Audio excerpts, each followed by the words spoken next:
നിങ്ങൾ ഈ വീഡിയോ ഒന്ന് ശ്രദ്ധിച്ചു നോക്കട്ടോ. ഇത് മിനിസ്റ്റർ ഓഫ് ഇന്റീരിയറിൻ്റെ പുതിയ ട്രാഫിക് വാർണിംഗ് വീഡിയോ ആണ്. നിങ്ങൾ ആ വീഡിയോയിൽ ശ്രദ്ധിച്ചാൽ കാണാം, ഒരു വാഹനം സ്പീഡ് ട്രാക്കിലൂടെ വളരെ പതുക്കെ ആ റോഡിന് നിശ്ചയിക്കപ്പെട്ടിട്ടുള്ള വേഗപരിധിയേക്കാൾ വളരെ കുറച്ച് വാഹനം ഓടിച്ച് മറ്റുള്ള വാഹനങ്ങളെ തടസ്സപ്പെടുത്തുന്ന രീതിയിലാണ് വാഹനം ഇപ്പോൾ ഓടിച്ചുകൊണ്ടിരിക്കുന്നത്.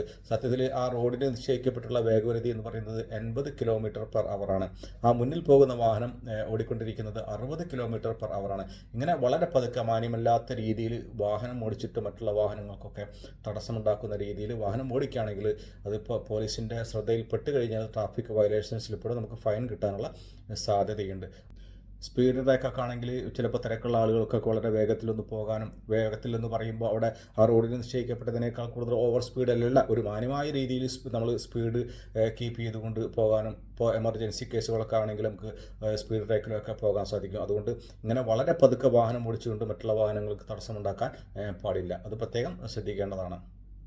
ഇതുമായിട്ട് ബന്ധപ്പെട്ട് 2 പോയിന്റുകൾ കൂട്ടിച്ചേർക്കാനുണ്ട്. അതായത് നമ്മൾ സ്പീഡ് ബ്രേക്കിലാണെങ്കിൽ പോലും നമ്മൾ വളരെ മാന്യമായ രീതിയിൽ ഇങ്ങനെ വാഹനം ഓടിച്ചുകൊണ്ടിരിക്കുമ്പോൾ നമ്മുടെ വാഹനത്തിൻ്റെ ബാക്കിൽ പിന്നിൽ വന്നിട്ട് ലൈറ്റ് അടിക്കുന്ന ഒരു പ്രവണത ഉണ്ട്. ഓവർ സ്പീഡിൽ വന്നിട്ട് മറ്റുള്ള വാഹനത്തിൻ്റെ ബാക്കിൽ വന്നിട്ട് ലൈറ്റ് അടിച്ചുകൊണ്ട് മാറി നിൽക്കട മുണ്ടക്കൽ ശേഖര എന്ന് പറയുന്ന ഒരു ധാർഷ്ട്യത്തിലുള്ള രൂപത്തിലുള്ള ലൈറ്റ് അടിക്കുന്ന ഒരു പ്രവണത, അതും നമ്മൾ ഒഴിവാക്കേണ്ടതാണ്. ഇനി രണ്ടാമത്തെ പോയിന്റ്, നമ്മുടെ വാഹനത്തിൻ്റെ ബാക്കിൽ വന്നിട്ട് ലൈറ്റ് അടിക്കുന്ന വാഹനങ്ങൾ ലാൻഡ് ക്രൂയിസറോ ലെക്സസോ അല്ലെങ്കിൽ അതുപോലത്തെ മറ്റേതെങ്കിലും വാഹനങ്ങളൊക്കെ ആണെങ്കിൽ നമ്മൾ കൂടുതൽ ബലം പ്രയോഗിക്കേണ്ട കാര്യമില്ല. എത്രയും പെട്ടെന്ന് നമ്മൾ ട്രാക്ക് മാറി കൊടുക്കുന്നതാണ് ഏറ്റവും നല്ലത്. ഓക്കെ, അതും കൂടെ ശ്രദ്ധിക്കുക.